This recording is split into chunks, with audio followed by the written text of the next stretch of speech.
क्रांतियोद्धा मनोज जरांगे पाटील यांच्या मुंबईतील आंदोलनात कोरेगाव तालुक्यातून मोठ्या प्रमाणावर मराठा समाज बांधव जाणार महत्त्वपूर्ण बैठकीत झाला निर्णय। मराठा तरुणांचे भवितव्य घडवण्यासाठी मराठा क्रांतियोद्धा मनोज जरांगे पाटील यांनी गेल्या 4 दिवसांपासून मुंबईतील आझाद मैदानावर बेमुदत उपोषण सुरू केले आहे। मराठा आरक्षण घेतल्याशिवाय हटणार नाही अशी ठाम भूमिका त्यांनी घेतली आहे। त्यांच्या आंदोलनाला पाठिंबा देण्यासाठी कोरेगाव तालुक्यातून मराठा समाज बांधव मोठ्या प्रमाणावर मुंबईत जाणार आहेत। तसा निर्णय सोमवारी सकाळी घेण्यात आला। कोरेगाव येथील शिवतीर्थ हुतात्मा स्मारक रोटरी उद्यान येथे मराठा क्रांती मोर्चा कोरेगाव तालुका समन्वय समितीची बैठक सकाळी 11 वाजता झाली। सीआर तथा चंद्रकांत बर्गे, पृथ्वीराज बर्गे, आनंदराव बर्गे, नितीन बर्गे, साईप्रसाद बर्गे, मंगेश बर्गे, दिनेश सनस, रोहित बर्गे, चंद्रकांत शिंदे, दीपक जगदाळे, अधिक बर्गे, सूर्यकांत चव्हाण, संतोष जगदाळे, अमोल बर्गे, संभाजी बर्गे यांच्यासह समाज बांधव यावेळी उपस्थित होते। मिळेल त्या वाहनाने एसटी बसने रेल्वेद्वारे मुंबईत आझाद मैदानावर कोणत्याही परिस्थितीत पोहोचण्याचा निर्णय यावेळी घेण्यात आला। अंगी असलेली जिद्द आणि आपल्या जीवाची बाजी लावणाऱ्या मनोज जरांगे पाटील या क्रांतियोद्ध्याला पाठबळ देण्यासाठी कोरेगाव तालुक्यातून उत्स्फूर्त प्रतिसाद मिळत असून मराठा युवक बहुसंख्येने मुंबईकडे मार्गक्रमण करणार आहेत। त्या दृष्टीने अत्यंत बारकाईने बैठकीत नियोजन करण्यात आले। बैठकीच्या प्रारंभी छत्रपती शिवाजी महाराज यांच्या पूर्णकृती पुतळ्यास अभिवादन करण्यात आले। त्यानंतर जोरदार घोषणाबाजी करण्यात आली। आनंदराव बर्गे, पृथ्वीराज बर्गे, नितीन बर्गे व दीपक जगदाळे यांनी यावेळी भूमिका व्यक्त केली। जरांगे पाटील तुम आगे बढ़ो, हम तुम्हारे साथ हैं। जरांगे पाटील तुम आगे बढ़ो, हम तुम्हारे साथ हैं। एक मराठा, लाख मराठा, एक मराठा, लाख मराठा। महाराज की जय, छत्रपती संभाजी महाराज की जय। कोरेगाव तालुका मराठा क्रांती मोर्चाच्या वतीने आज या ठिकाणी मराठा क्रांती मोर्चाचे समन्वयक या ठिकाणी सगळे गोळा झालेलो आहोत आणि मनोजदादा पाटील यांच्या त्यांनी आपल्याला जो आदेश दिलेला होता की आपल्याला काही टप्प्याटप्प्यानं मुंबईमध्ये जायचं आहे, तर त्यानुसार आम्ही पहिल्या टप्प्यात न जाता आम्ही दुसऱ्या तिसऱ्या टप्प्यात जायचं नियोजन या ठिकाणी करत आहोत। त्या पद्धतीनं आज आपण या ठिकाणी कोरेगाव तालुक्याची जी मीटिंग घेतली त्या मीटिंगमध्ये असं आपलं ठरलेलं आहे की आपण आपापल्या ग्रुपनं प्रत्येकानं त्या ठिकाणी पोचायचं आहे। आपापल्या वाहनाच्या सोयीनुसार किंवा आपापल्या जसा प्रवासाची सोय असेल त्या सोयीनुसार या ठिकाणाहून निघून आपण सगळ्यांनी आझाद मैदानात एकत्र यायचं असं आपलं या ठिकाणी आज ठरलेलं आहे।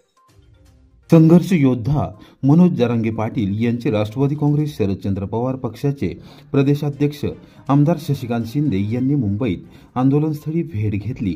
मुंबईत आझाद मैदान येथे मराठा समाजाच्या आरक्षणासाठी लढा देणारे संघर्ष योद्धा मनोज जरांगे पाटील यांची राष्ट्रवादी काँग्रेस शरदचंद्र पवार पक्षाचे प्रदेशाध्यक्ष आमदार शशिकांत शिंदे यांनी सोमवारी सकाळी 11 वाजण्याच्या सुमारास आंदोलनस्थळी भेट घेतली। छत्रपती शिवाजी महाराज यांच्या पुतळ्यास पुष्पहार अर्पण करून अभिवादन केले। त्यानंतर जरांगे पाटील यांच्या तब्येतीची विचारपूस केली। मराठा आरक्षणाच्या बाबतीत ज्या वेळी आंदोलनं झाली त्यावेळी मी सहकार्याची भूमिका घेतलेली आहे असे आमदार शशिकांत शिंदे यांनी निदर्शनास आणून दिले। यांच्या माध्यमातून मी आपल्या मुख्यमंत्री उपमुख्यमंत्र्यांना विनंती करतोय, काल परवापासून मी हेच सांगतोय की ताबडतोब या बाबतीमध्ये तुम्ही जर विरोधकांकडून मागणी करताय की तुमची भूमिका काय, तर या बाबतीमध्ये चर्चा करून एकमताने पुढे या। मागे याच आझाद मैदानावर मराठा क्रांती मोर्चाची ज्यावेळेला आंदोलन झालं होतं त्यावेळेला सगळ्या लोकांना विश्वासात घेऊन एक चर्चा झाली होती। त्यावेळेला आर्थिक निकषावर चर्चा होती, आता ओबीसीच्या कोट्यातून मागितली जाते। त्यासाठी सत्य काय किंवा काय सरकारच्या अडचणी आहेत या विरोधकांना सुद्धा चर्चेत घेऊन मार्ग काढण्याचा प्रयत्न झाला तर निश्चित मार्ग निघू शकतो। सुप्रीम कोर्टाचा एक आहे सांगितलं की सुप्रीम कोर्टाचा निर्वाळा देऊनच सांगितलं की आता प्रसंग आहे, सरसकट शक्य नाही ओबीसी मधून आरक्षणाच्या संदर्भात। त्यांनी सांगितलं ना, जरांगे पाटील साहेबांनी काल सांगितलेलं आहे सरसकट हे वाक्य काढून आणि ओबीसी किंवा अशा प्रकारच्या असलेल्या आरक्षणाच्या संदर्भातला GR काढावा, सरसकट काढावा।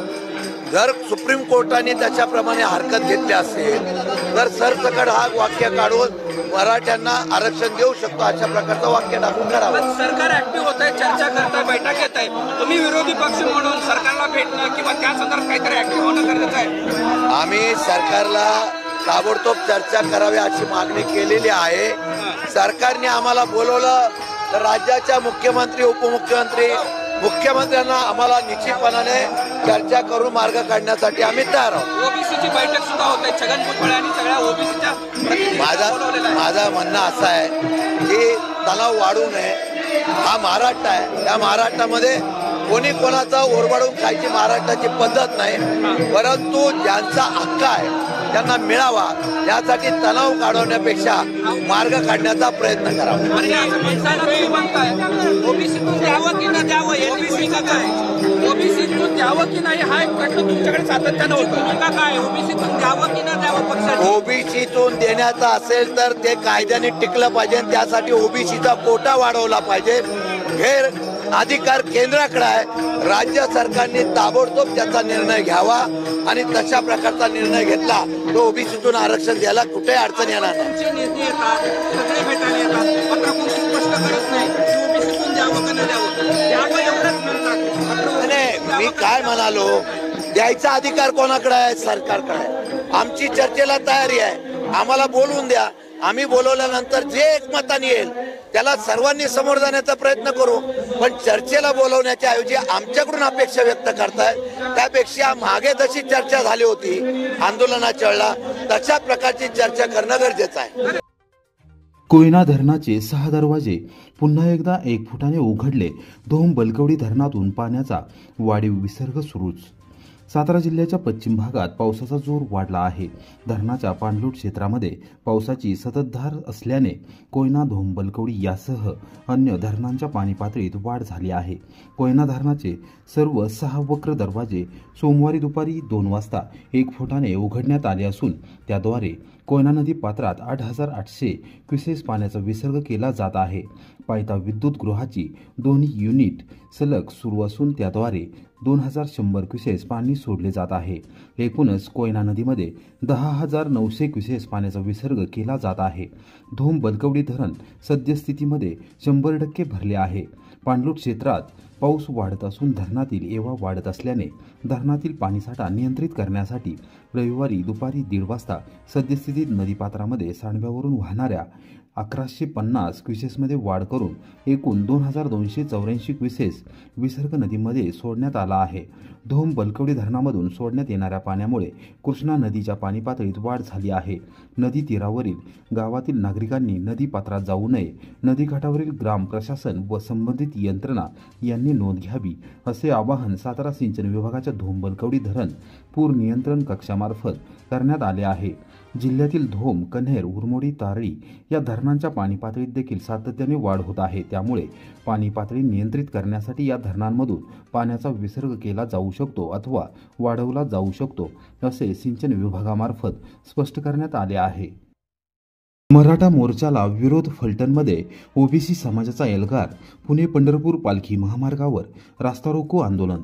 महाराष्ट्राची राजधानी मुंबईत येथे मराठा संघर्ष योद्धा मनोज जरांगे पाटील यांच्या नेतृत्वाखाली सुरू असलेल्या मराठा समाजाच्या आंदोलनाला विरोध दर्शवण्यासाठी फलटण तालुक्यात ओबीसी समाजाच्या वतीने सोमवारी सकाळी 10:30 वाजता पुणे पंढरपूर पालखी महामार्गावर रास्ता रोको आंदोलन करण्यात आले. शहरातील नाना पाटील चौकात रास्ता रोको करत फलटण पुणे आणि फलटण पंढरपूर मार्गावरील वाहतूक तब्बल 1 तास रोखून धरण्यात आली. या आंदोलनादरम्यान ओबीसी समाजाच्या हक्कांसाठी जोरदार घोषणाबाजी करण्यात आली. आंदोलकांनी आपल्या मागण्यांचे निवेदन तहसीलदार डॉक्टर अभिजित जाधव यांना सादर केले. कोणताही अनुचित प्रकार घडू नये यासाठी शहर पोलीस निरीक्षक हेमंतकुमार शहा यांच्या नेतृत्वाखाली मोठा पोलीस बंदोबस्त तैनात करण्यात आला होता. या आंदोलनामुळे परिसरात काही काळ तणावाचे वातावरण निर्माण झाले होते. सगळेजण टीव्हीवर बघतायत. प्रत्येक जणाला कुणाला म्हणायचं बेकार चोर, कुणाला काय म्हणायचं नाही. तसल्या शिवराय द्यायच्या इतक्या घाण कमरेच्या खालच्या भाषा चालू झालेल्या आहेत. माझं तर सरकारला म्हणणं आहे एकदा होऊन जाऊ द्या. त्या सगळ्यांना राजीनामा आणि ह्याच मुद्द्यावर इलेक्शन होऊ द्या. ओबीसी विरुद्ध ओबीसीच्या आरक्षणाची एकदा भूमिका सरकारनं स्पष्ट जाहीर करावी. सर्व पक्षांनी भूमिका जाहीर केली पाहिजे. आणि मी पोलीस प्रशासनाला विनंती करतो आणि सांगतो नक्की आपण सगळ्यांना बसलेल्यावर गुन्हे दाखल होणार आहेत. आणि जो करणार आहे त्याचं नाव मी तुम्हाला 15 दिवसात ह्याच चौकात न सांगतो. कोण ह्याच्या मागे असणार आहे ती सातारा आणि पुणे जिल्ह्याच्या सीमेवर नीरा येथे ओबीसी नेते प्राध्यापक लक्ष्मण हाके यांना धक्काबुक्की पोलिसांनी सुखरूप पोहोचवले। सातारा आणि पुणे जिल्ह्याच्या सीमेवर नीरा तालुका पुरंदर जिल्हा पुणे येथे रविवारी सायंकाळी 6:30 वाजण्याच्या सुमारास दुचाकीवर भगवे झेंडे लावून छत्रपती शिवाजी महाराज यांच्या जय घोषणा देत आलेल्या 10 ते 15 जणांनी आपणास दमदाटी, शिवीगाळ आणि धक्काबुक्की केल्याचा आरोप ओबीसी नेते प्राध्यापक लक्ष्मण हाके यांनी केला। लोणंद येथे सोमवारी सकाळी 7 वाजण्याच्या सुमारास पत्रकारांशी बोलताना त्यांनी घडल्या प्रसंगाची माहिती दिली। पुणे ग्रामीण आणि सातारा जिल्हा पोलीस दलातील अधिकारी आणि कर्मचाऱ्यांनी आपल्याला गाडीत सुखरूप पोहोचवल्याचे सांगत प्राध्यापक हाके यांनी संबंधित भ्याड हल्ल्याचा निषेध नोंदवला आहे। नीरा येथून लोणंदच्या दिशेने जात असताना हा प्रकार घडला आहे। नीरा येथे चहासाठी थांबलो असताना अचानक काही लोकांकडून विरोधात घोषणाबाजी सुरू केली। यानंतर हल्लेखोरांसमोर रस्त्यावरच मी बैठक मांडली। सोबत बंदोबस्तासाठी असणाऱ्या पोलिसांनी परिस्थिती शांत करण्याचा प्रयत्न केला असल्याचे त्यांनी स्पष्ट केले।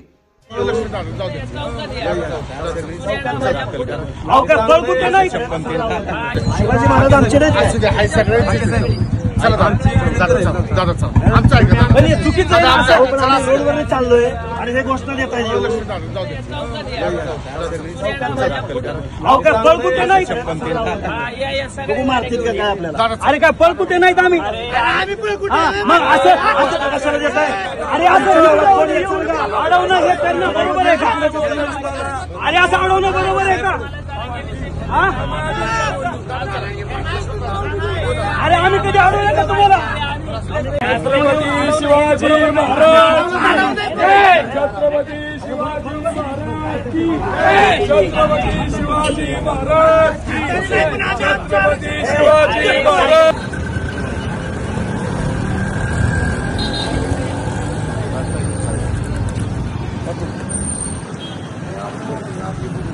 बघू मारते भेटते काय कशाला मारते साहेब? काय घोषणा देत आहे? काय करतात? आमच्या हक्क अधिकार नाहीत का? आमच्या हातात माती घालवता, आमच्या हातात माती घालवता, घ्या ना तुम्ही, कोणी घ्या ना। बघून दिसतंय का? काय बोललंय का? माझ्या बापाचा आहे,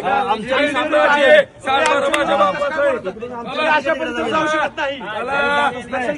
आम्ही एक मराठा, एक मराठा, एक मराठा, एक मराठा, एक मराठा। इलेक्शन आमच्या हक्काचं, नाही कुणाच्या बापाचं। इलेक्शन आमच्या हक्काचं, नाही कुणाच्या बापाचं।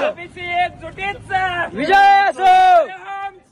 एक मराठा, एक मराठा, एक मराठा, एक मराठा, एक मराठा। मराठा कर, मराठा कर।